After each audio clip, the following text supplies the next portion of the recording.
Remue ménage. Remue ménage.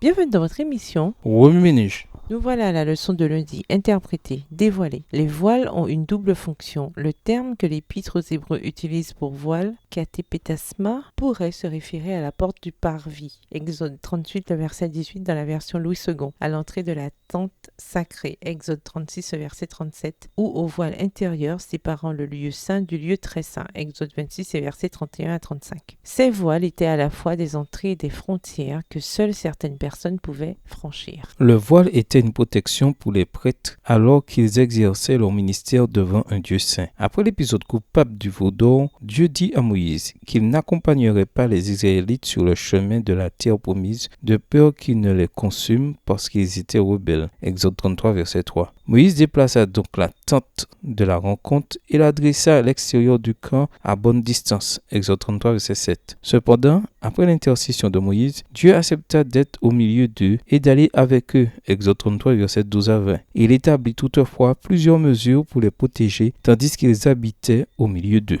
Par exemple, Israël campait selon un ordre strict qui créait un carré au milieu du camp. C'est là qu'était dressé le tabernacle. De plus, les Lévites campaient autour du tabernacle afin de protéger le sanctuaire et son mobilier de l'empiètement des étrangers. Nombre 1, le verset 51 et Nombre 3, le verset 10. Ces Lévites constituaient en fait une sorte de voile humain qui protégeait le peuple d'Israël. Seuls les descendants de Lévi camperont autour de la demeure sacrée et ils y accompliront leur service. De cette manière, les Israélites ne risqueront pas de provoquer ma colère contre eux. Nombre 1, le verset 53. Jésus, notre prêtre, a été aussi notre voile. Par son incarnation, Dieu a dressé sa tente au milieu de nous. Il nous a permis de contempler sa gloire. Jean 1, les versets 14 à 18. Il a rendu possible pour un Dieu saint de vivre au milieu d'un peuple imparfait. Selon Hébreux 10, versets 19 à 22, Jésus est entré dans le sanctuaire céleste et nous invite à suivre ses instructions. Cette idée rejoint la conception introduite précédemment selon laquelle Jésus est le chef et le précurseur des croyants. Hébreux 2, le verset 10, Hébreux 6, les versets 19 et 20 et Hébreux 12, le verset 2. Le chemin nouveau et vivant est la nouvelle alliance que Jésus a inaugurée par son sacrifice et son ascension. L'expression nouvelle et vivante offre un contraste avec la description de l'ancienne alliance de laquelle Paul dit, en parlant d'une alliance nouvelle, Dieu a rendu ancienne la première. Or, ce qui devient ancien et qui vieillit est près de disparaître. Hébreux 8, le verset 13. C'est la nouvelle alliance qui a assuré le pardon des péchés et mis la loi dans nos cœurs, qui nous permet de nous approcher de Dieu avec confiance, non pas à cause de nous-mêmes ou de ce que nous avons fait, mais uniquement grâce à ce que Jésus a fait pour nous en remplissant toutes les obligations de l'Alliance. L'Épître aux Hébreux note que l'inauguration de l'ancienne alliance impliquait l'inauguration du sanctuaire et la consécration des prêtres. Hébreux 9, les versets 18 à 21, à comparer avec Exode 40 et Lévitique 8, verset 9. L'alliance visait à créer une relation intime entre Dieu et son peuple. Exode 19, versets 4 à 6. Lorsqu'Israël accepta cette relation, Dieu ordonna immédiatement la construction d'un sanctuaire afin qu'ils puissent vivre parmi eux. L'inauguration du sanctuaire et la présence de Dieu au milieu de son peuple ont été le moment où l'alliance entre Dieu et Israël a été complétée. Il en va de même pour la nouvelle alliance. Cette alliance implique aussi l'inauguration du ministère sacerdotal de Jésus en notre faveur. Hébreux 7, le verset 1 à Hébreux 8, le verset 13. En montant au ciel et en se présentant devant Dieu, Jésus a inauguré une nouvelle ère pour le peuple de Dieu. Zacharie 3 nous révèle que Satan s'est présenté devant Dieu pour accuser le peuple de Dieu représenté par Josué,